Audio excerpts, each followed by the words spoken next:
warahmatullahi wabarakatuh. Allahumma sholli ala Muhammad wa ala ali Muhammad. Pemirsa Khilafah News yang dirahmati Allah, alhamdulillah kita berjumpa kembali dengan program kesayangan kita, yakni Kabar Petang. Kita akan membahas tema-tema terkini dengan narasumber yang terpercaya, tentunya dari sudut pandang Islam. Inilah Kabar Petang selengkap.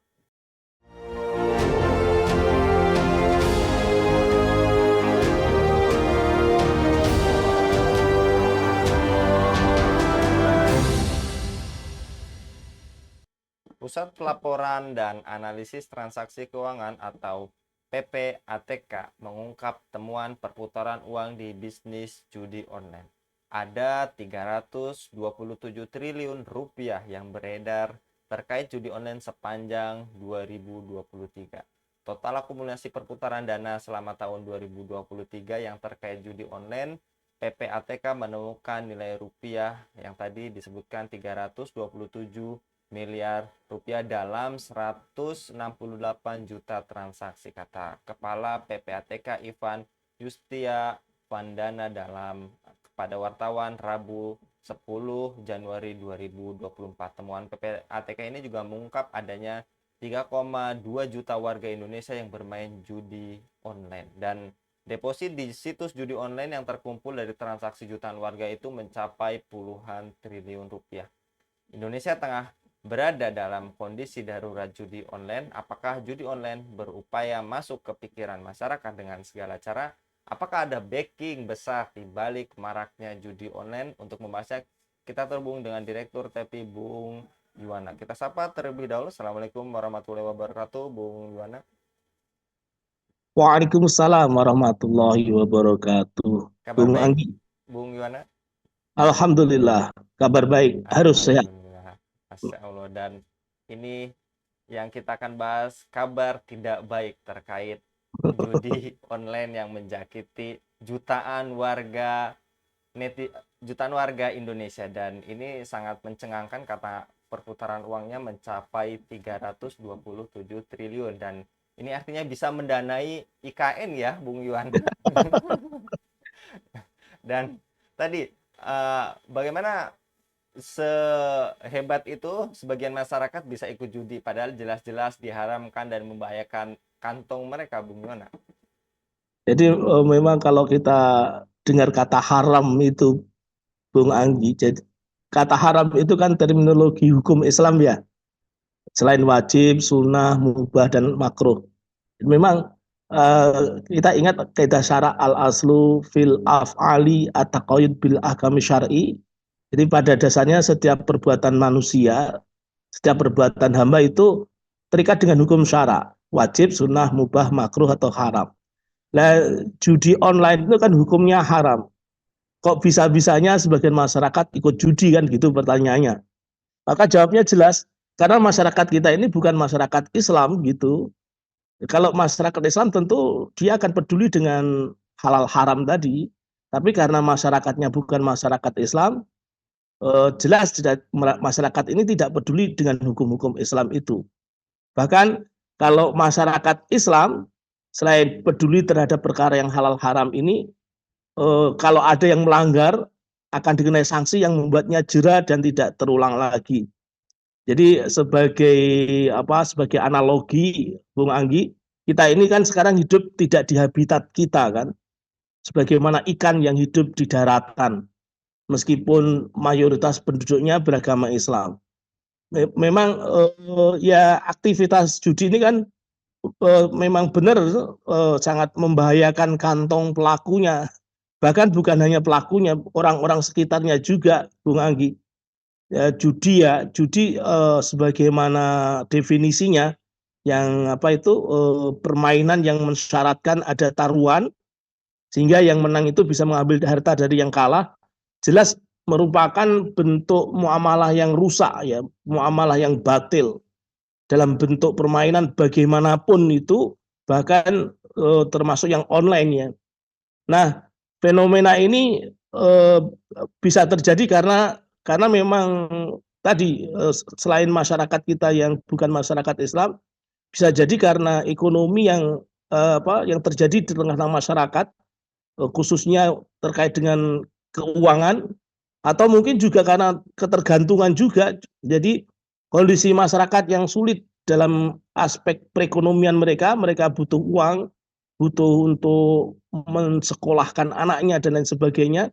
Sementara segala sesuatunya mahal dan membuat masyarakat ini jadi terjebak ingin mencari jalan pintas dengan berjudi begitu. Sekali dua kali menang mungkin bisa menjadi ketergantungan, ya bisa membuat mereka ketergantungan, naudzubillah ya. Juga mungkin karena imannya pas lemah juga, tidak tahu hukum syariatnya tentang judi ini, bahwa judi itu haram, sehingga sudah iman lemah, sudah tidak tahu alias bodoh gitu ya. Tapi menurut saya ini penjelasan tidak bisa dari aspek masyarakat saja, Bung Anggi. Kalau logika pasar ya, karena judi ini merupakan dua akad sebetulnya, akad antara pemain dengan pemain, itu ada dua, yang menang atau yang kalah nanti begitu. Jadi ada sektor demand, ada sektor konsumen itu. Tidak bisa diserahkan pada masyarakat saja, itu nggak bisa. Karena ada sisi penawaran yang justru lebih berbahaya. Jadi kalau ditanya mengapa sebagian masyarakat kok melakukan judi, tadi pertanyaannya begitu. Ya karena masyarakat terpengaruh oleh iklan layanan judi. Ya, jadi ada iklan, ada yang menawari, ada yang mengajak gitu. Nah, promosi atau iklan layanan judi online yang sangat agresif ini pengaruhnya bahkan bisa lebih luas lagi. Mereka bahkan berani nabrak undang-undang. Meskipun pemerintah sudah memblokir ya satu situs, dua situs, sehingga masyarakat tidak bisa mengaksesnya, tapi muncul kembali situs-situs yang lain ya, saking banyaknya, bahkan bagai jamur tumbuh di musim hujan gitu. Memang sudah habitatnya gitu, Bung Agi. Judi ini hanya bisa tumbuh subur seperti ini karena masyarakat kita masyarakat sekuler, masyarakat kapitalisme, masyarakat sekuler, sebagaimana yang tadi saya jelaskan di atas. Itu, Bung Anggi. Baik, dan juga tadi yang Bung Yona sampaikan, karena bisa jadi masyarakat tertarik karena masifnya iklan gitu ya, yang tidak kita cari aja bisa Ya, muncul sendiri gitu, Bung iya, Yona. Dan iya. apakah memang ini menandakan bahwa Indonesia tengah berada dalam kondisi darurat judi online?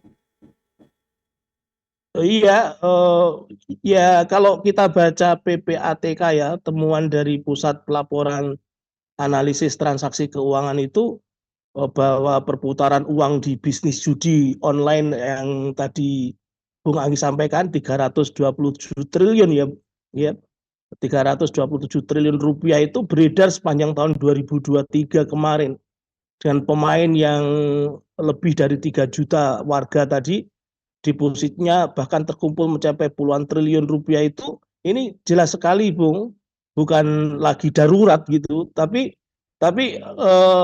ya sudah sangat, gimana ya nyebutkannya ya, super darurat gitu, sangat-sangat darurat. Ya gimana tidak, orang sedikitnya saja perkara haram itu tetap haram. Nah ini sudah sampai angka triliunan rupiah, mau disebut apa kalau bukan super darurat kan gitu kan. Bahkan kondisi darurat judi online ini menurut saya sudah pada tahap sangat mengkhawatirkan.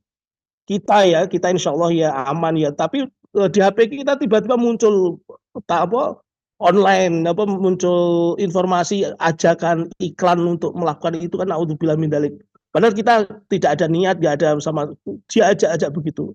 Kalau iman kita nggak kuat kan, ini betul-betul sangat merugikan masyarakat. Aktivitasnya kalau kita lihat itu dari waktu ke waktu terus meningkat. Meski pemerintah berusaha melakukan tindakan ya, tapi masih saja jebol, Bung. Ya, pemerintah sudah melakukan pemblokiran ya, terus kemudian melakukan penyuluhan dan edukasi kepada masyarakat agar paham risikonya. Tapi ya itu tadi, kalau sudah kecanduan di sisi masyarakat ya tetap saja ditabrak. Jeratan hukum yang dipasang pemerintah seperti angin lalu saja, jadi tidak ada efeknya begitu. Ya bagaimana tidak, orang hukum yang ada ini tidak membuatnya jera kan, tidak membuatnya kapok gitu. Kalau Islam jelas sekali kan, keharamannya itu dijelaskan dalam Al-Quran, Quran surah Al-Maidah ayat 90, A'udzubillahi minasyaitonirrajim. Ya ayyuhallazina amanu innamal khamru wal maisiru wal ansabu wal azlamu rijsum min amali syaitan. Fajtanibuhu la'allakum tuflihun. Wahai orang-orang yang beriman, sesungguhnya minum khamr wal maisir. Jadi judi dalam Al-Qur'an disebutnya al-maisir. Terus kemudian berkurban untuk berhala, mengundi nasib dengan anak panah adalah perbuatan keji dan termasuk perbuatan setan. Fajtanibuhu, maka jauhilah perbuatan-perbuatan itu agar kamu beruntung. Jadi sangat jelas kalau dalam usul fikih itu indikasi-indikasi keharamannya itu jazim, sangat jelas sekali. Pertama, ayatnya menggunakan innama, kemudian menggunakan istilah rijzun, najis ya, rijzun itu najis ya, yang sifatnya maknawi. Kemudian disebut juga sebagai amalan dari setan, min amali setan, aktivitas setan. Dan ada perintah meninggalkannya, fajtanibuhu. Itu kan ada berapa tadi? Ada 4, 5. Kemudian yang terakhir bahkan kalau meninggalkan ada keberuntungan. Ini artinya keharuman, kelarangan untuk berbuat judi itu haram gitu loh. Haram itu. Kalau dalam sistem Islam, sanksi bagi pelaku judi adalah dengan ditakzir, ya, dengan membuat jera pelakunya, membuat kapok sehingga tidak diulangi lagi. Mungkin dengan kurungan penjara sekian bulan atau dicambuk 40 kali atau bahkan 80 kali. Bisa juga didenda dengan sekian puluh juta atau dengan dirampas harta judinya tadi. Ya namanya takzir ya terserah pada khalifah ya, terserah pada kepala negara. Yang penting bisa membuat jera dan tidak terulang lagi, baik oleh pelaku yang sama maupun pelaku baru itu. Dalam sejarahnya di sistem Islam itu saya Bung Agi belum pernah mendengar ada jarimah ini. Jadi kecuali dulu ya ketika era pra-Islam ya, sebelum Rasulullah SAW diutus menjadi Rasul, itu sebelum Rasulullah menerima wahyu memang ayat ini turun menceritakan masa itu. Jadi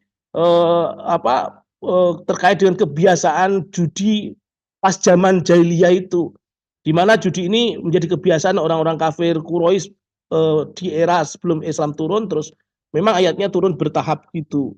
Begitu Bung Anggi. Baik. Dan tadi juga Anda katakan mati satu tumbuh 1000 gitu ya, seperti tadi Iya. yang Anda ungkapkan. Dan apakah memang juga menunjukkan transaksi dari PPATK itu mencapai ratusan triliun pada tahun 2023, dan apakah ada pihak yang menjadi backing dalam tanda petik pada praktek judi online ini, Bung Yuwana?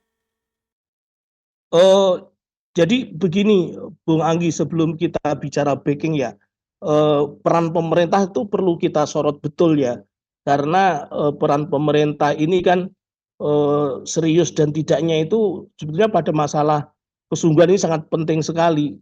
Pemerintah memang sungguh-sungguh mau menangkal judi ini atau hanya main-main saja. Kenapa? Karena dia punya sarana, dia punya alat, dia punya aparat, dia punya pejabat. Yang menarik ini muncul kecurigaan ketika kemudian pertanyaannya tentang backing tadi, jangan-jangan ada yang membackingi di antara aparat pejabat itu. Kan sehingga kemudian harusnya kan tidak hanya pada aspek kuratif saja, tidak hanya pada aspek kalau sudah ketahuan baru kemudian disikat, enggak begitu harusnya. Kalau seperti itu akan kebobolan terus. Ini semakin menguatkan kalau ada backingnya itu. Nah, harusnya peran pemerintah itu berpikirnya tidak hanya pada problem akibat ya, tapi juga problem yang sifatnya tindakan preventif, problem sebabnya. Harusnya misalnya polisi atau PPATK atau pihak-pihak yang terkait dengan tanggung jawabnya ini, dia melakukan pengawasan transaksi dari sisi demand maupun dari sisi supply-nya, dari dua sisi ini, penawaran maupun dari sisi permintaan, dari sisi masyarakatnya sebagai korban maupun dari sisi pengusaha judi, para bohir-bohir yang menawarkannya itu. Karena judi ini perilaku dua pihak tadi ya, sebagai akot yang batil tadi. Nah, kemudian yang kedua ini kalau kita cermati betul, karena ini judi ini betul-betul sudah mewabah, betul sudah pandemik sosial ya. Ini aspek objek judinya juga penting diperhatikan, Bung. Jadi kalau kita lihat definisi judi tadi ya, kalau kita disiplin menggunakan itu, Harusnya yang disikat semua judi, baik yang online, slot-slotan maupun yang offline. Intinya semua bentuk judi. Nah, kalau benar kita serius menangkal perjudian itu dan kita disiplin dalam berpegang pada definisi judi, maka sesungguhnya bursa falas itu juga judi. Pasar modal, pasar saham itu juga judi. Kan sama-sama ada pemainnya, sama-sama yang satu melakukan taruhan, kemudian yang satu rugi, yang satu mendapatkan bisa mengambil harta yang kalah gitu. Nah, itu kemudian PT-PT yang mayoritas permodalan mereka itu dari pasar saham bagaimana? Jadi ini tidak sekedar bicara backing dalam arti bahwa backing yang pasti itu sistem kapitalisme sekuler ini, Bung Anggi. Jadi backing yang pasti yang membuat judi itu kuat, bahkan semakin tumbuh satu mati tumbuh 1000, tumbuh seperti jamur di musim hujan itu ya sistem sekulerisme, sistem kapitalisme ini. Selama masyarakat masih berpedoman pada sistem ini, sama itu pula perjudian masih atau kemaksiatan lainnya tidak bisa diberantas. Korupsi, kong kali kong dengan permainan hukum, mafia judi kerjasama dengan tadi pejabat atau aparat yang secara diam-diam tadi. Nah, sebagaimana ya banyak sekali ya kasus-kasus yang memang perlu investigasi lebih detail lagi. Kalau PPATK menemukan keganjalan transaksi akibat judi online sampai angka triliunan tadi, dia juga belum bersuara kan mengenai backing ini kan. Nah, PPATK memang memberikan gambaran umum ya mengenai permasalahan ini. Harusnya ditindaklanjuti oleh pihak-pihak yang berwenang yang lain ya, seperti lembaga penegak hukum atau polisi, instansi pemerintah yang lain tadi. Tapi menurut saya yang menarik ini, Bung, kalau kita baca berita di media massa, di media sosial yang ada, itu backing itu jelas pasti ada. Menurut saya, meskipun identitasnya belum terdeteksi, selain sekulerisme dan kapitalisme tadi ya, sebagaimana kata saya di atas tadi, indikasinya itu bisa dibaca dari laporan PPATK yang adanya dana keluar negeri. Jadi 5,1 triliun uang yang diduga dari pelaku judi online itu mengalir ke perusahaan cangkang yang berada di luar negeri, yang berada di luar Indonesia. Nah, itu apakah bukan backing itu? Iya kan? Gitu Bung Anggi. Wallahu alam. Gitu.